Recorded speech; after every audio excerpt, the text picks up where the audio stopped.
모두는 역사적인 인물입니다.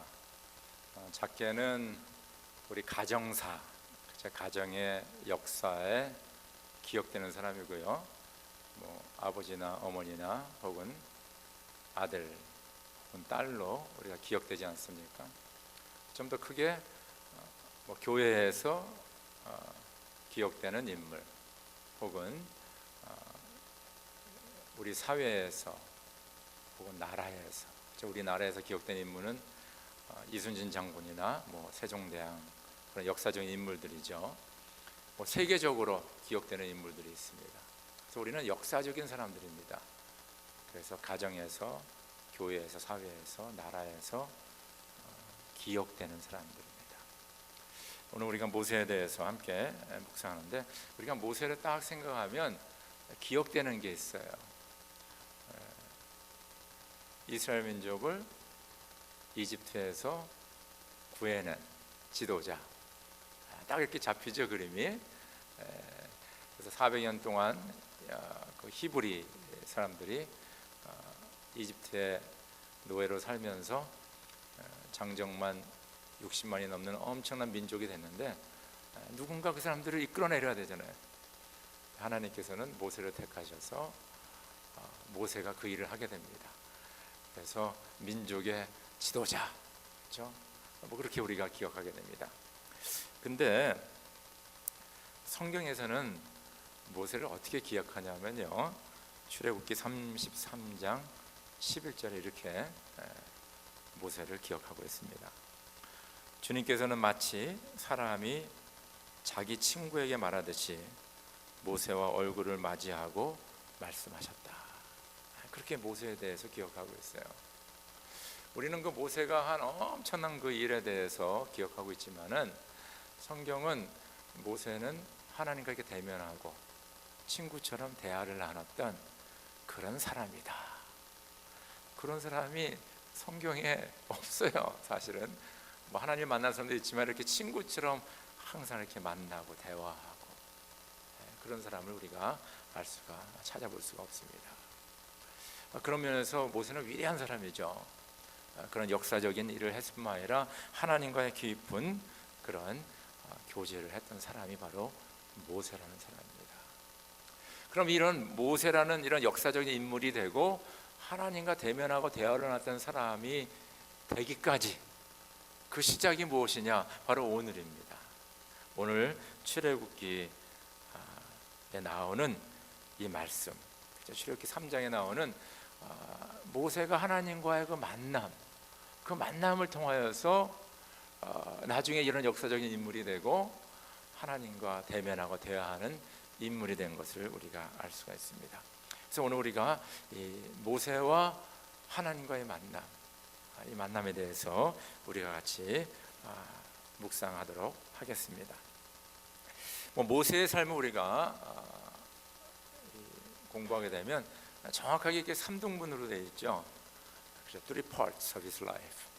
그래서 처음 40년은 이집트 바로의 황실에서 왕자로, 그렇죠, 성장하게 됩니다. 출신은 히브리 노예 출신이지만은 하여튼 성장은 거기서 하게 됩니다. 그 다음에 40년은 광야 생활하게 되는데 광야에서 장인 이드로의 양을 치는 목자로 생활하게 됩니다. 그렇죠? 그러니까 왕자로 성장하다가 자기 거가 아닙니다. 자기 장인의 겁니다. 장인의 것입니다. 장인의 양떼를 치는 사람이 됩니다. 그리고 나머지 40년, 세 번째는 이스라엘 백성들을 구원하고 인도하는 지도자로 살아가게 되죠. 그런데 모세가 하나님을 만난 때는 언제냐? 바로의 황궁에서 만나지 않았어요. 바로 그가 광야에서 장인어른의 양떼를 치는 그때 만났다는 것입니다. 놀라운 사실은 모세가 금식 기도하면서 만나지 않았고요. 예루살렘 성전이 그때는 없었지만은 성전에서 어느 제단에서 막 하나님 앞에 예배하다 만나지 않고, 그가 평상시 하는 일을 할 적에 양을 치러 두루 다니면서 양떼들이 먹을 수 있는 그 푸른 초장과 실만한 물가를 찾아다닐 적에 그때 하나님을 만나게 됩니다. 놀라운 얘기죠. 그래서 하나님은 어디서 만나냐? 시내산, 여기는 호렙산으로 나눴거든요.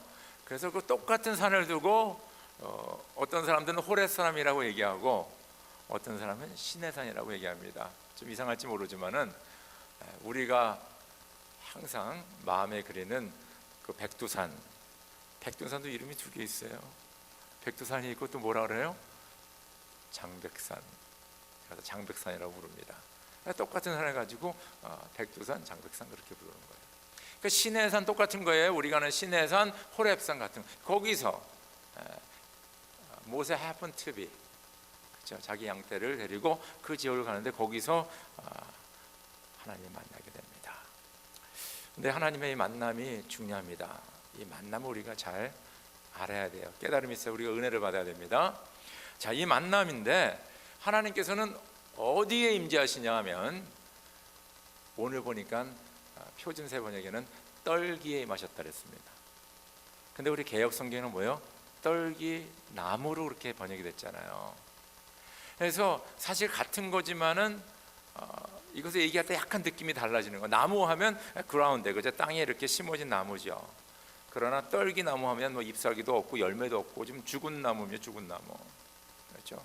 이제 바람 한번 불으면 싹 꺾어져 가지고 이 광야에 굴러다닐 그런 나무를 얘기하는 겁니다. 근데 표준세번역에는 벌써 이 꺾어져서 그냥 광야에 굴러다니는 떨기로 지금 얘기하고 있어요. 떨기. 저희가 이렇게 라스베가스라든가 팜스프링 이렇게 좀 그 사막지대를 가게 되면 그런 떨기들이 막 이렇게 굴러다니는 게 보입니다. 그렇죠? 하나님께서는 거기에 임하셨어요. 거기에 임하셨어요. 이게 참 대단한 얘기입니다. 광야에서 그리고 떨기 혹은 떨기나무에 임하셨다는 것입니다. 근데 거기 또 뭘로 임하셨냐 하면요, 불로 임하셨어요. 여러분들 이 떨기나무에 불이 붙으면 어떻게 되는 거예요? 순식간에 다 불타 없어지는 겁니다. 근데 그 다 말라 비틀어진 그 떨기에 하나님께서는 불로 임하셨는데 놀라운 사실은 불이 붙었는데 타지를 않는 거예요. 그러니까 모세가 신기하잖아요. 왜냐하면 사막을 다니면서 떨기에 불이 붙어서 타서 없어지는 걸 많이 봤는데 왜 이 떨기에는 불이 붙었는데 타지가 않을까? 그래서 거기 가서 이제 보러 가는 거 아니겠습니까? 그래서 여기에 상당히 그 심볼리즘, 상징적인 의미가 많이 있어요. 자, 여기서 떨기 혹은 떨기나무는 누구를 말하는 것 같아요, 여러분들? 왕자로 자라다가 지금 광야에서 지금 장인어른의 양떼를 치고 아무것도 없는 누구를 말하는 거예요? 모세를 얘기하는 거예요. 모세라는 존재가 지금 이 떨기나무, 떨기 같은 존재라는 거예요. 아무 쓸모 없고, 뭐 쓸모 있다면 장인어른의 양떼 치는 거죠. 그러니까 세상에 내어놓을 곳이 아무것도 없는 사람이 바로 모세라는 것입니다. 자, 여기 fire, 여기 불은 지금 뭐를 의미하는 거예요? 하나님이잖아요. 하나님. 하나님께서 불로 거기 역사하신 거 아닙니까? 근데 놀라운 사실은 그 떨기는 타고 있지 않다는 것입니다. 자, 왜 하나님께서는 이 떨기에 임하셨을까? 다른 데 임할 수 있잖아요, 여러분들. 또 다른 방법으로 임재하실 수 있지 않습니까? 근데 왜 하나님께서는 이 방법을 택하셨을까? 거기는 우리에게 주시는 의미가 있다는 것입니다. 하잘 거 없고 타버리면 버릴 수밖에 없고 아물 수 없는 그 떨기나무. 근데 하나님께서는 그곳에 임재하셔서 하나님께서는 그 모세를 통하여서 떨기나무만큼 모세를 통하여서 하나님의 뜻을 이루신다는 것입니다. 고린도전서 1장 26절에서 28절 보니까 이런 말씀이 있어요. 그런데 하나님께서는 지혜 있는 자들을 부끄럽게 하시려고 세상의 어리석은 것들을 택하셨으며 강한 것들을 부끄럽게 하시려고 세상의 약한 것들을 택하셨습니다. 하나님께서는 세상에 비천한 것들과 멸시받는 것들을 택하셨으니 곧 잘났다고 하는 것들을 없애시려고 아무것도 아닌 것들을 택하셨습니다. 이러하여 아무도 하나님 앞에서는 자랑하지 못하게 하시려는 것입니다. 그렇죠? 하나님께서 이 떨기나무 같은 모세에게 임재하셔서 그 불로 역사하셨는데 그 의미가 있다는 거예요. 그 의미는 뭐냐면 가장 연약한 자를 택해서 강하다고 교만한 자들은 물리치시고 아무도 내가 하나님보다 강하고 더 세다 이렇게 자랑하지 못하게 하시려고 하나님께서 이 방법을 택하셨다는 것입니다. 할렐루야, 할렐루야. 저는 이 말씀을 묵상하면서 너무 은혜가 돼요. 왜냐하면 우리가 드라마를 보더라도 뭐 픽션을 읽더라도 이 반전이라는 게 있잖아요. 반전. 그렇잖아요. 어떤 사람은 너무 잘 나가는데 하루아침에 망하는 사람이 있고, 어떤 사람은 다 망했어, 아무것도 없어. 근데 극적으로 뭡니까? 다시 그 이전보다 더 뭡니까? 더 크게 되는 사람들이 있지 않습니까? 근데 모세 스토리가 그거예요. 다 죽었다고 생각했는데 하나님의 불이 임하니까 이 죽었던 떨기나무 같은 이 모세가 살아난 거예요. 근데 그 불이 모세를 소화시킨 것이 아니라 그 불이 모세의 삶에 활활 타오르면서 그 불로 하여금 뭐요? 이 백성들을 인도하는, 구원하는 그 사람으로 됐다는 것입니다. 여러분들, 이 역사를 공부하면요, 이 세계를 지배한 나라들, 어느 민족들 보면 꼭 두 가지를 마스터해야 됩니다. 두 가지를 컨트롤해야 돼요. 하나는 뭐냐면 물입니다. 물. 그래서 세계의 문명들이 다 큰 강에서 이루어진 거예요.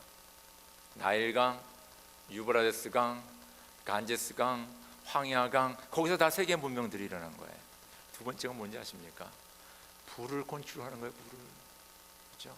불은 에너지가 아닙니까? 여러분, 우리가 화력발전소, 원자력발전소, 뭐 수력발전소 다 있지만은 뭐예요? 특별히 화력과 원자력 발전소는 뭡니까? 그 불을 떼는 거예요. 불을 떼는 거. 그래서 그 불의 에너지로 톨바인을 돌려가지고 전기를 발전시켜서 그 전기를 우리가 이렇게 지금 사용하고 있는 거 아니겠습니까? 그래서 옛날에는 불을 컨트롤하는 사람이 뭡니까? 나라를 지배하게 돼 있어요.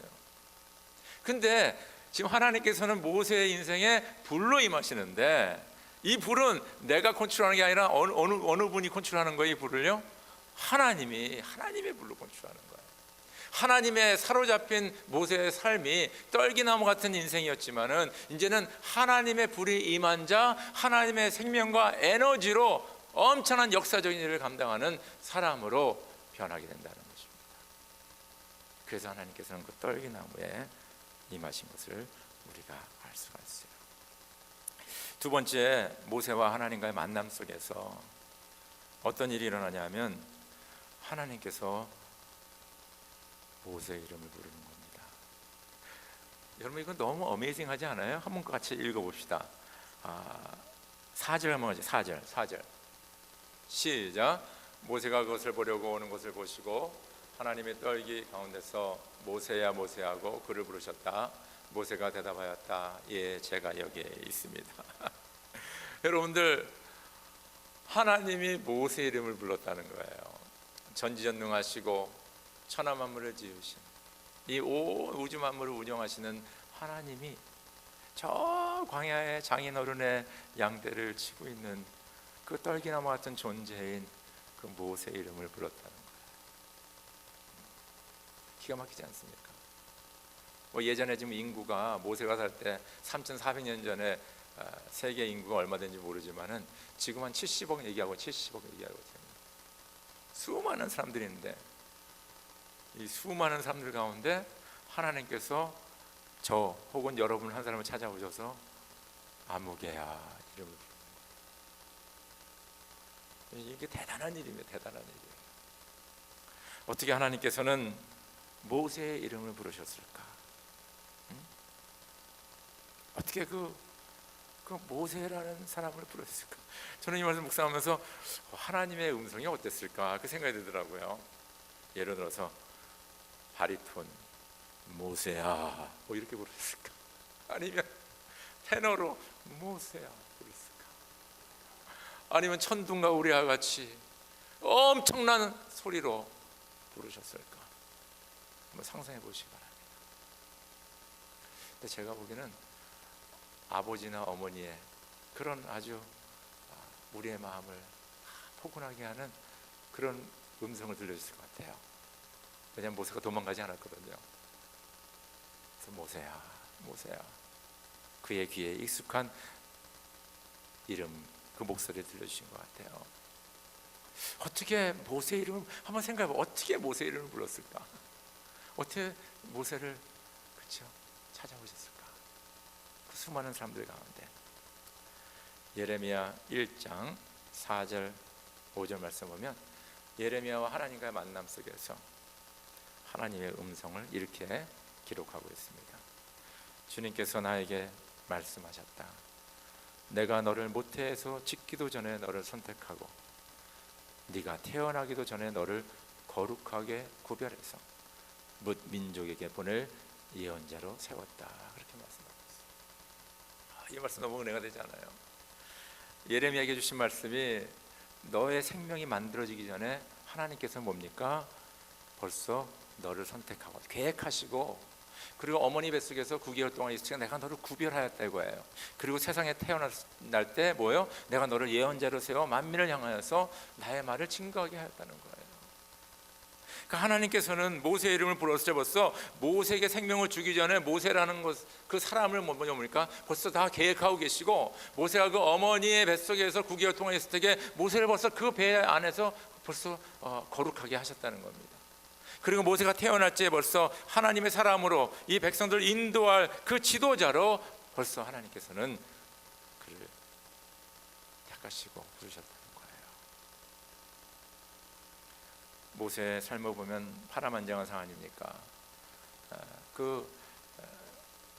바로가 이집트의 왕이 히브리 사람에게 태어난 남자아이는 다 죽이라 그러지 않았습니까? 그때 태어났어요. 근데 그 3개월 동안 집에서 이렇게 어머니가 키웠는데 모세를 막 울고 그러니까 내가 다 죽게 생겼거든. 그러니까 갈대 상자에 집어넣어서 나일강에 이렇게 보내요. 그건 뭐 다 죽은 목숨이죠. 나일강이 뭐 여기 시냇가입니까? 한강보다 더 커요. 나일강이요. 나일강은요 저 우주선에서 보이는 강이에요. 엄청난 큰 강이에요. 근데 하나님께서는 모세를 누구한테 인도하세요? 바로의 딸에게 인도합니다. 그리고 바로의 딸의 양자가 돼서 그 원수의 목전에서 성장하게 되는 거예요. 그래서 여러분 다윗의 시가 있잖아요. 23편 5절에서 내 원수의 목전에서 내게 잔을 베푸시니, 그렇죠? 내 잔이 넘치나이다. 이게 얼마나, 여러분 이거 상상해 보세요. 나를 죽이려고 하는 사람 그 집안에서 나를 키우시는 거예요. 나를 왕자로 키우시는 거예요. 그리고 하나님께서는 그 원수의 집안을 통하여서 모세를 만드시고 모세를 하나님의 사람으로 사용한다는 거예요. 그것은 뭐냐면 하나님의 다 원대한 계획 안에 하나님이 벌써 택하시고 뱃속에서 구별하시고 예언자로 뭡니까? 세우셔서 하나님의 뜻을 감당하게 하신다는 것입니다. 할렐루야. 저 여러분들이 이런 다 귀한 존재인 것을 믿으시죠 여러분. 축원합니다. 어느 날 저와 여러분들이 죄악 가운데 있고 헤매고 다닐 적에 주님께서 찾아오셔서 우리 이름을 부르셨잖아요. 아무개야, 내가 너를 사랑한다. 성령께서 내 마음에 역사하셔서 예수를 믿게 한 거 아니겠습니까 여러분들?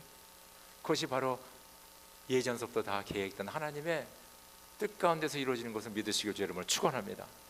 바로 그것이 하나님의 은혜예요. 세 번째, 주님과의 하나님과의 모세의 만남에서 어떤 일이 일어나냐면요, 하나님께서 모세에게 이런 말씀하십니다. 오늘 5절 한번 같이 읽자. 5절 시작. 하나님이 말씀하셨다. 이 이리로 가까이 오지 말아라. 네가 서 있는 곳은 거룩한 땅이니 너는 신을 벗으라.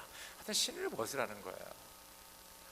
아니 하나님께서 여러 가지 얘기할 수 있잖아요. 나는 전지전능 하나님이고 너를 만나는 내가 너를 얼마나 사랑하는지 아느냐, 내가 이런 일을 맡기겠다, 뭐 등등 여러 가지 다른 얘기를 다 제껴놓고 제일 먼저 하신 말씀이 네가 선 땅은 거룩한 땅이니 신을 벗으라. 이거 신을 벗으라. 그 땅은 사막입니다. 시내산 중턱입니다. 그것이 거룩한 땅이 아니에요. 그러나 하나님이 계시기 때문에 거룩한 땅이죠. 근데 거룩한 땅에 선 우리들은 신발을 벗어야 되는데 그 신발의 뜻하는 것이 뭐냐 하면 우리의 죄를 얘기합니다. 우리가 걸어다니면서 죄를 많이 짓잖아요. 그래서 우리가 신발은 우리의 죄와 허물과 잘못된 것을 그것을 벗어내야 된다 이거예요. 그건 내려놔야 된다는 겁니다.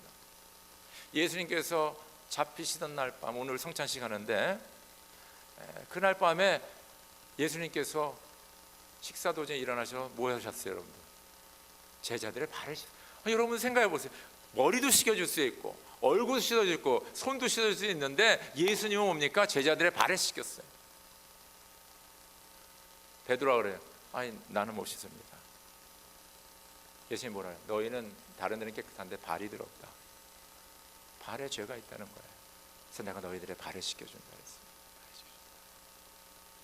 그래서 이 발의 신발은 뭡니까? 우리 죄를 뜻하는 거예요. 그래서 이거 벗어야 된다는 거예요. 근데 여러분들 또 다른 예를 보면요, 그 돌아온 탕자에 여러분 기억하세요? 그 아들이 그냥 가서 그냥 허랑방탕하게 돈 다 쓰고 나쁜 짓 많이 하고 다니다가 아주 거지가 돼가지고 아버지한테 돌아옵니다. 근데 아버지가 제일 원하는 게 뭐예요? 안아주고 뽀뽀해주고 그 다음에 뭡니까? 옷 입혀주고 가락 씻겨주고 그 다음에 뭐 했어요, 여러분들? 신을 신겨줬어요. 왜냐하면 그 당시에 노예들은 신을 신지 않았습니다. 근데 지금 신발 벗고, 이건 노예거든요. 노예, 거지거든요. 그러니까 너는 내 아들이다, 다시 아들로 회복시켜주는데 신발을 신겨주는 거예요. 무슨 말이겠죠? 그래서 신을 신겨주는 겁니다. 노예들은 신을 신지 않았어요.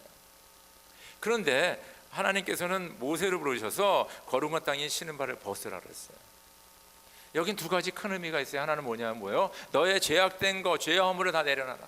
그래서 하나님께서 이사야의 입술에 그 숯불로 지져서 그 죄를 사해 주신 것처럼 신발을 벗으면 아마 하나님의 거룩한 땅에서 하나님의 거룩한 사람으로 구별받게 되는 것입니다. 그러면서 두 번째 뭐예요? 신발을 벗으라는 건 뭐예요? 너는 나의 종이라는 거예요. 너는 이집트의 왕자도 아니고 이드로 장인어른의 양치는 목자도 아니고 From now on, 지금부터 뭐예요? 너는 나의 종이라는 겁니다. 하나님 아버지의 뜻대로 사용받는 하나님의 종인 것 기억하시기 주의 이름으로 축원합니다. 바로 종으로 거듭난, 하나님의 사람으로 거듭나는 것을 우리가 알 수가 있습니다. 네 번째 보면 하나님께서는 그 만남 속에서 모세에게 사명을 주십니다. 우리 7절에서 10절까지 한번 다시 한번 읽도록 하겠습니다. 시작. 주님께서 다시 말씀하셨다. 나는 이집트에 있는 나의 백성이 고통받는 똑똑히 보았고 또 억압 때문에 괴로워서 부르짖는 소리를 들었다. 그러므로 나는 그들의 고난을 분명히 한다. 이제 내가 내려가서 이집트 사람의 손아귀에서 그들을 구하여 이 땅으로부터 저 아름답고 넓은 땅, 젖과 꿀이 흐르는 땅, 곧 가나안 사람과 헷 사람과 아모리 사람과 브릿 사람과 히빗 사람과 여부 사람이 사는 곳으로 데려가려고 한다. 지금도 이스라엘 사람이 부르짖는 소리가 나에게 들린다. 이집트 사람들이 그들을 학대하는 것도 보인다. 이제 나는 너를 바로에게 보내어 나의 백성 이스라엘 자손을 이집트에서 이끌어내게 하겠다. 아멘. 모세와 하나님과의 만남 속에서 그 하나님께서는 모세에게 사명을 주시는 거예요. 그 사명이 주시는 것을 자세히 읽어보면요, 이집트에서 지금 노예로 고생하고 있는 그 이스라엘 사람들의 고난과 아픔과 울음소리, 이 모든 것을 다 알고 들으시고 보셨다는 거예요. 그래서 하나님께서는 결단하신, 내가 이 백성을 구하겠다, 내가 구하겠다. 그런데 이 구하는데 그 도구를 누구를 사용한다면 뭐예요? 모세를 사용한다는 거예요. 자, 구하는 걸 누가 구하는 거예요? 하나님. 도구는 누가 되는 거예요? 모세가 되는 거예요. 그래서 하나님께서는 모세를 부르신 것입니다. 여러분들, 이 세상에 살아가면서 가장 의미 있는 일이 뭐겠어요? 생명을 낳고 생명을 구원하는 일 아니겠습니까? 여러분들, 네, 보세요. 생명을 낳고 생명을 구원하는 일이에요. 근데 하나님께서는 모세에게 주신 그 사명이 바로 이 히브리 이 민족을 네가 구원하라는 거예요. 내가 너를 사용했다라고 말씀하고 있다는 것입니다. 여러분, 그래서 성경을 보면요, 이 주님과의 만남 속에서 마지막에 주어지는 것이 뭐냐면 사명인데, 그것이 바로 생명을 구하는 사명입니다. 하나님 예수님께서도 뭡니까? 제자들을 만나시고 나를 따라 내가 너를 사람을 낳는 어부가 되게 하겠다. 그리고 예수님께서 승천하실 적에 너희는 가서 모든 족속 제자를 삼아 아버지 아들과 성령의 이름으로 세례를 주고 내가 너에게 분부한 모든 것을 가르쳐 지키게 하라. 가서 영원권, 가서 뭡니까? 예수를 준 거예요. 그들을 하여금 주님의 자녀가 되게 하라는 것이 예수님께서 그들에게 주신 사명입니다. 바로 그 사명을 모세에게 주는데, 모세가 물어보잖아요. 제가 이스라엘 백성들에 가서 아브라함과 이삭과 야곱의 하나님이 나를 보내서 너희를 구원한다. 그러면 그들이 분명히 나에게 그럼 그 하나님의 이름이 뭐냐 물어볼 거예요. 하나님께서 이름을 가르쳐 주십니다. 나의 이름은 나다. 참 이상하죠? 네. 그것이 바로 하나님과 우리와 다른 점입니다. 저와 여러분들은 누구의 뭡니까? 관계 속에서 우리의 존재가 세워지는 거예요. 그래서 저는 저희 부모님의 아들, 누구의 남편, 샌디고 한인연합장로교회 담임 목사, 그렇게 제 아이덴티티가 되거든요. 근데 하나님은 어떤 레퍼런스가 필요가 없어요. 하나님은 스스로 있는 자, 나다. 거기 가서 나라고만 얘기해라. 그러면 알아들을 것이다. 그 당시에 신들은 다 이름이 있었어요. 근데 하나님은 나야, 나라고만 얘기해. 그러면 되는 거야. 그래서 하나님의 이름을 가르쳐 줍니다. 두 번째 뭐냐면요, 내가 너와 함께 하겠다. 이 사명을 이루는데 너는 내 이름, 절대적인 전능력이신 하나님 이름하고 내가 너와 함께 하니까 네가 이 사명을 감당할 수 있다라고 말씀하고 있습니다. 여러분들, 모세가 민족을 구원시키고 그리고 하나님과 대면하고 친구같이 대화한 사람이라고는 그런 역사적인 인물로 된 그 계기가 바로 이 만남이었어요. 그 만남에서 뭡니까? 마지막에 그 사명을 끝까지 감당한 그 모세, 하나님의 사람, 역사적인 인물이 되었다는 것입니다. 그 시작은 떨기와 같은 모세였어요. 그곳에 하나님의 불이 임하니까 그 하나님의 불로 말미암아 모세가 오늘의 우리가 존경하는 모세가 되었다는 것입니다. 이런 귀한 만남과 하나님의 불이 저 여러분의 삶에 활활 타오라 하나님께서 기뻐하시고 하나님의 뜻을 이루는 역사적인 하나님의 사람들이 되기를 주님의 이름으로 축원합니다. 우리 다 함께 기도드리겠습니다.